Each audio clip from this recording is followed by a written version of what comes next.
Stéphane Houdet, bonjour. Merci beaucoup d'être parmi nous aujourd'hui. Vous êtes la référence du tennis fauteuil. Racontez-nous votre parcours. Bonjour. Mon parcours, j'ai toujours aimé jouer à tout ce qui avait un instrument, une raquette et une balle, et assez rapidement au tennis, avant de très mal conduire ma moto et de me retrouver dans la situation, la possibilité de redécouvrir les activités sportives paralympiques. Et là, c'était le tennis qui se joue sur un fauteuil roulant. Et c'est comme ça qu'un jour, j'ai décidé de mettre ma carrière de vétérinaire entre parenthèses pour essayer de devenir un sportif professionnel. C'était en 2004 et aujourd'hui, je joue toujours au tennis. Pourquoi vous êtes-vous dirigé vers le tennis fauteuil en particulier? J'ai commencé à pouvoir me déplacer un tout petit peu et j'ai joué au golf.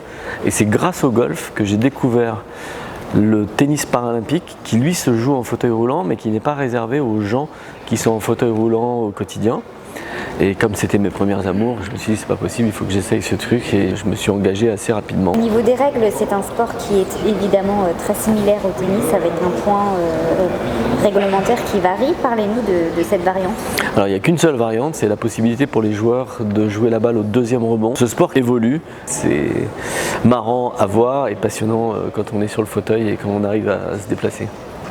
Depuis votre arrivée sur le circuit, les mentalités changent vis-à-vis de cette discipline.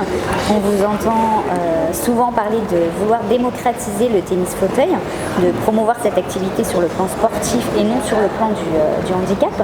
Pensez-vous à une évolution des mentalités ?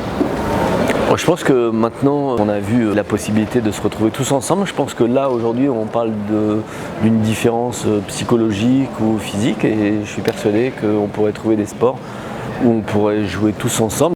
En 2015, vous créez avec l'aide de chercheurs en biomécanique un nouveau fauteuil révolutionnaire parfaitement adapté à votre morphologie. Qu'est-ce que ce nouveau fauteuil vous apporte aujourd'hui ? Alors c'est celui que vous voyez ici à l'image. En fait c'est un fauteuil qui mime les gestes du joueur debout que j'étais. Donc plutôt que d'être assis, je suis à genoux. Ça fait que ici j'ai plus de puissance. Il n'empêche qu'il faut continuer à évoluer et que je travaille à une version 2 de ce prototype. Et notamment, là ici je suis assis sur une selle de vélo. Je voudrais être assis sur une selle qui ressemblerait plus à une selle de cheval. Et surtout de battre le record du monde de poids puisque ce fauteuil fait 10,5 kg et qu'aujourd'hui j'ai un adversaire, en même temps partenaire, qui a développé un fauteuil qui fait 6,2 kg. Donc j'aimerais bien descendre sous les 6 kg.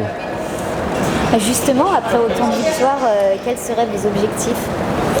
Alors les victoires on s'en lasse pas et les objectifs sont toujours de progresser. Donc sur le chemin de Paris, il y a plein de belles épreuves et tous les tournois du Grand Chelem, donc on rêve toujours d'en gagner un de plus et toujours un de plus. Et puis pourquoi pas, ce que je dis souvent c'est que je prends énormément de plaisir à faire ce que je fais, je continue à m'amuser.